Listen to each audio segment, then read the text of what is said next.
커넥트 오늘과 내일 시간입니다. 도움 말씀에 개입투자증권 최형기 연구위원 전화로 연결했습니다. 최 연구위원님 안녕하십니까? 예, 안녕하세요. 네. 자, 오늘 발표됐죠. 10월 국내 수출 놀랍네요.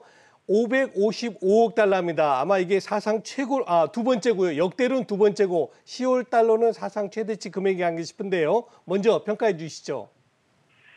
예, 말씀하신 대로 이제 10월 국내 수출이 555억 달러대를 기록을 하면서 당초 이제 예상했던 수치보다는 좀 낮게 나왔습니다만 지난 9월에 한 558억 역대 최고치 수준에 근접하는 상당히 높은 수출 금액을 기록을 하면서 국내 수출이 여전히 호조세를 이어가는 모습이 재확인됐다라고 보시면 될 것 같습니다. 올해 1월부터 10월까지 누계 수출액이 이제 지난해 연간 총 수출액 5,125억 달러를 넘어선 5,232억 달러를 기록하고 있기 때문에 기저효과를 배제하고라도 국내 수출이 증가세라든가 호조세, 그러니까 강도 자체가 상당히 좀 강하다, 견조하다라는 해석이 가능할 것 같고요. 품목별로 보면 이제 15대 수출 주력 품목 중에 13개 품목이 아주 견조한 증가세를 기록을 했고요. 그러니까 반도체라든가 석유화학, 철강을 비롯한 이제 전통 산업 이외에도 바이오헬스와 같은 신성장 산업 품목의 증가세가 두드러진 것으로 나타났고요. 더욱이 이번 수출은 물량 증가뿐만 아니라 단가 상승을 동반하고 있기 때문에 상당히 좀 균형적인 어떤 증가세가 이루어지고 있다라고 보시면 될 것 같습니다.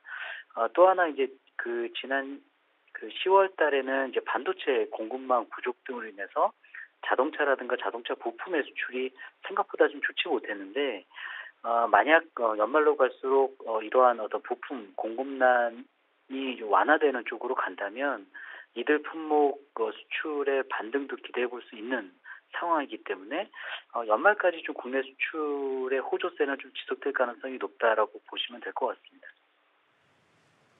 네, 자 이런 가운데 이번 주 시장의 빅 이벤트죠. FOMC 회의가 예정되어 있습니다. 관전 포인트 함께 짚어주시죠.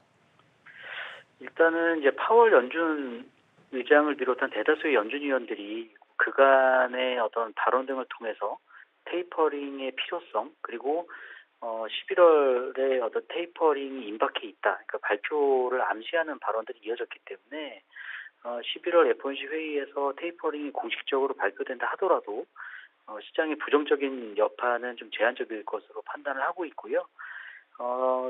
제일 중요한 것은 이제 테이퍼링 절차와 관련해서 이제 결국에는 금리 인상과는 별개다. 그러니까 결국에는 이제 통화 정책 정상화 단계를 밟아 나가는 데 있어서 테이퍼링을 시행할 수 있는 여건과 금리 인상을 단행할 수 있는 여건은 좀 차이가 있다라는 실질적인 긴축과는 좀 선을 그는 스탠스를 좀 피력을 하면서 금융시장에 좀 안도감을 좀 형성시켜 줄 것으로 좀 예상을 하고 있고요. 일각에서는 이제 내년 중반, 그러니까 지금 매월 1,200억 달러 자산 매입 규모로 그 통화 정책 완화가 이루어지고 있는데 이제 매월 150억 달러씩 줄여나가면 내년 중반에 이제 테이퍼링이 종료될 것으로 예상을 하고 있고요. 테이퍼링이 종료된 이후 직후에 이제 금리 인상에 나설 것이라는 전망이 최근에 좀 제기되고 있습니다. 아무래도 인플레이션 압력이 높게 지속되다 보니까 이러한 전망들이 좀 나오고 있는 것 같은데요. 이제 저희는 일단은 이제 연말 내년 1분기까지는 공급망 부족 등에 인한 어떤 공급 측면에서의 인플레이션 압력이 높게 유지될 수는 있겠습니다만 이제 상반기에서 하반기로 넘어갈수록 물가 상승 압력이 좀 떨어질 것으로 예상을 하고 있거든요. 그렇기 때문에 테이퍼링 종료 직후에 좀 금리 인상을 단행하기에는 좀 어렵지 않나라는 생각을 하고 있고요. 빠르면은 2022년 연말 한 차례 정도가 될 것 같고 지금 일각에서 제기하는 것처럼 금리 인상이 두 차례, 내년에 두 차례 금리 인상을 단행하기에는 좀 아직까지는 좀 그러한 예상이 좀 어렵지 않을까라고 보고 있습니다. 네. FOMC와 함께 또 하나의 이슈가 되겠죠. 미국의 인적 인프라 투자 법안, 금년간 의회 통과 가능성이 높아지고 있다는데요. 이 부분도 진단해 주시죠. 일단은 이제 인적 인프라 투자 규모가 이제 당초에 이제 3.5조 달러였는데요. 일단 민주당 내부에서는 1.75달러 수준으로 감축하는 것이 지금 논의되고 있는 상황입니다. 그렇게 되면 민주당 내 이제 진보파와 중도파의 협상 가능성이 이제 높아지는 거고요. 그렇게 되면은 사실은 이제 공화당의 협상이 필요 없이 예산 조정 절차를 통해서 인적 인프라 법안이 통과될 수도 있다라고 보시면 될 것 같습니다. 다만 민주당 측에서 이제 그러한 어떤 강력한 방안을 그렇게 생각하고 있지는 않는 것 같고요. 또 하나 지금 1.2조 달러 규모의 물적 인프라 법안이 또 맞물려 있기 때문에 어쨌든 그 증세 부분에 있어서 조금 더 합의를 가져가면서 공화당과의 협상을 계속적으로 시도할 것으로 보고 있고요. 결국에 이제 이러한 인프라 법안이 통과되어야지만 12월 초로 이제 예정되어 있는 이제 부채한도 상향이라든가 2022년도 예산안 편성 절차가 무난히 진행될 것으로 보고 있고요. 좀 통과될 가능성이 높기 때문에 지금 시장에 그렇게 노이즈로 작용하지 않을 것이라고 보고 있습니다만 계속적으로 좀 협상 과정에 대한 좀 모니터링은 어쨌든 좀 이번 주에 좀 필요하지 않을까라고 보고 있습니다. 네, 자 마지막으로 11월의 경제 변수들 짤막하게 짚어주시죠.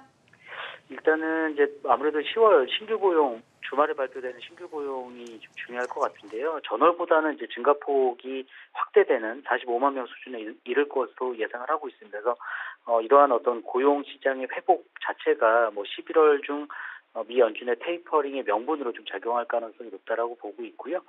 이 밖에도 여타 경제 지표, 제조업 지표도 전월보다는 떨어지지만 절대적인 어떤 수준 자체가 회복세를 지지하기는 충분한 상황이기 때문에 그런 부분에서는 어쨌든 이번 주에 예정되어 있는 FOMC 회의에 대한 어떤 그 결과에 따른 변동성 자체를 좀 줄여주는 요인을 작용할 것 같습니다.